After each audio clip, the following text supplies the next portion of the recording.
Wow, what a week we had this week. I was gonna do a Friday video last week to help cover everything unveiled on Thursday, but I thought, oh man, everyone else is already on it, deep diving into it. So I'll just wait till Wednesday after the new mode is released. So that's exactly what I did. But man, it's been a rush of a week here in the land of Apex. One thing I'll get out of the way is that there's a huge leak, and I'm not touching on it. Please keep in mind the devs have worked really hard on this stuff, and it really doesn't help at all when big things get leaked. If you can, avoid them. I unfortunately wasn't able to, and we'll just kind of leave it at that. One exciting thing in personal news I can announce is that in the near future I am receiving a new mic, so I can stop recording on these earbuds. That'll make these videos much better to listen to, I am sure of it. We got Aftermarket, we got Flashpoint, we got Crossplay, we got some bugs and glitches, we've got, well, that's it. But those 3-4 things combined are huge. This is going to be one of my bigger videos. Also, if you remember my video last week, we talked about those flashing red consoles on the maps. Has anyone noticed there's a countdown on them now? If you haven't, go check it out. We've got teasers coming in next week and the new legend, whoever that may be. We'll start with Aftermarket. We all know that Aftermarket is going on. We all know it's a collection event. I don't need to go through that. You guys know what the plan is here. We've got 24 collectible items that include skins, skydive emotes, banner frames, charms. You collect them all and you get Caustic's heirloom set. Kinda like a game of Pokemon. Which, his heirloom set, let's be honest, is extremely sick. Frozen Fro on Twitter pointed out that the skull on the back of the heirloom is a mixture of his Necrosis skin and Ash's headpiece. Caustic mentioned that he had a stint at Vincent Dynamics, a maker of simulacrums, and his hammer seems to have a little bit of sentience there. I don't have it because I don't have the money to buy it, but to everyone who was able to get it, nice going, and I'm enjoying your videos. And in the videos, it looks, sometimes the hammer looks at you and moves on its own, which is pretty cool. And so that's the reason why I think it might have some kind of sentience. And that is something absolutely sick and twisted Dr. Caustic would do.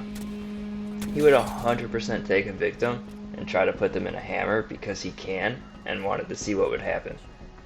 Maybe it's his first victim. He kept their source code, put in a hammer, and now beats people to death with them. And the person in the hammer can't do anything. They know they're in there, but they can do nothing to stop it. Each heirloom has some kind of sentimental purpose to their user, so this is why that's my guess. He may have trapped his first test subject in the hammer, and by test subject obviously I mean victim, but there's no evidence for that, just a fun speculation. Other really fun things about the hammer are that there are a few different inspect animations as we've come to expect from the animators. One of the animations is a spider on the hammer and it lunges at you a little bit. Beware if you're scared of spiders, but that is also the best spooky season animation. We also see Caustic's mustard gas mug return, which is really fun. You see that one in a banner pose. I forgot what the banner pose is called. Guaranteed, he knows how to make a good cup of joe, just like Gale in Breaking Bad. Money, coffee, stays awake. He knows what's going on. This also leads me back to wanting banner poses to double as victory poses, but I can only dream. Anyways, this event has some awesome cosmetics, and honestly these might be some of the best cosmetics since Iron Crown. I feel like I've said that before about events, but these really are top notch. We've got Give Fieri, Catgirl Wraith, maybe it's Maybelline Revenant because he's beautiful, and Daft Punk Octane, and more. Even the epics. I opened 3 packs, I got the Hyper Charm in one of them, and I wasn't even that upset because Arthur is in beast mode and I am so proud of him. Loba's epic skin even rivals her legendaries, I think. It's really stellar. I want the Watson skin, but it's fine. I can live without it. I've got a lot of the Watson skins already. It's a lot of people comparing it to Thomas the Tank Engine, but I think it's really cute. Goes with the driving. She looks like an F1 racer. really big round of applause to the artists of these skins and the animators for the caustic heirloom. Absolutely top-notch collection event.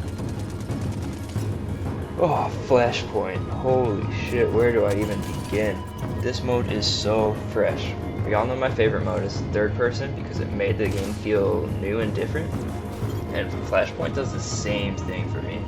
The zones are good, fights are fun and feel extended. I love the arena kind of fighting you get in the zones. You got sometimes 4 squads all in one small zone trying to fight and run around. When you do damage to someone, it feels impactful because you know they're not going to be able to heal right away. At the same time, when you're damaged, you get scared a little bit. The zones are good, they're in major spaces all along the map, so you don't have to go too far before you get to one, but that space in between zones is vast enough where you don't want to be there for long and definitely don't want to get caught in it. You know where a circle is because of how large they are, just on the map if you're looking. If you're close and not in it, you get a loud buzzing letting you know, hey, maybe you want to jump on in here. One of the most satisfying things for me is running towards a Flashpoint zone and hearing the loud buzzing, then crossing that threshold into the zone, and it's just silence. It's beautiful, great sound design there. The only complaint about the zones is that when you're in them, you get the electric blue streaks that kind of get in the way of the vision a little bit. I understand though for sure that they're there to help you know you're in the zone, you get that visual cue. I don't know how you would tweak that, but it would be nice in the future if possible. I've had multiple games really come down to the wire with 3+ teams in the end circle. It's so fun. The mobile respawn beacon has saved team members multiple times. It's a great addition. I honestly want to see more of this in the future, and we'll have a blast playing it for the 2 weeks that it's here.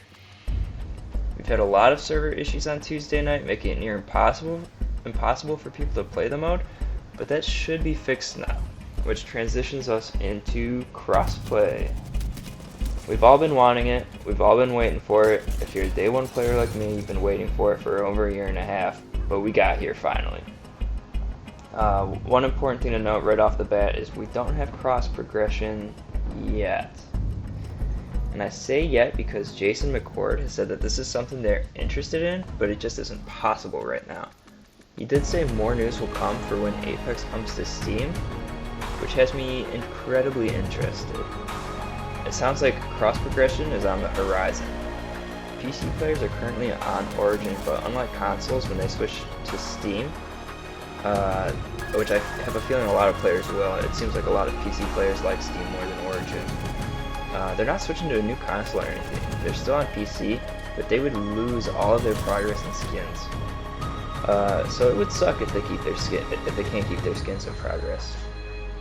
Cross progression does sound like it's coming, just later than crossplay. I just had this discussion on Reddit and made this post on there not too long ago, but someone's complaining about crossplay being called a beta when it's a permanent release. It's not going anywhere. And as mentioned, there were some issues that first day, which is to be expected. Crossplay could have had an issue with it, and kind of lost my train of thought there, but anyways, so crossplay, you know, it's a beta. They expected that there are going to be some issues. They said that they're taking data from it constantly, working to improve it and stabilize it so that they can be out of a beta mode, assumedly. So expect some bugs, expect some errors, but they'll be fixed. They're looking at it, and of course a main complaint that's always around is the servers need to be upgraded. And they do. I'll 100% support that. The servers never feel like they're quite where they should be as far as stability and tick rate and more go. You know, how easy is this for them to just upgrade the servers? We don't know. I know they had a partnership with some company, I think when they started. You know, are they contractually obligated to use these servers right now? Is it like a 2-year thing? We don't know the specifics of that, and we won't. Either way, expect bugs with crossplay. It's gonna happen, but they're looking into it. We'll get to the promised land eventually, and I promise you the devs are made aware already of the bugs that are out there. For instance, Pathfinder's bug where he loses half his visibility after grappling. They know they're working on it. But when it comes to Pathfinder, there's one thing I will say I'm not a fan of. The new grapple. In theory, it is perfect. It is exactly what you want.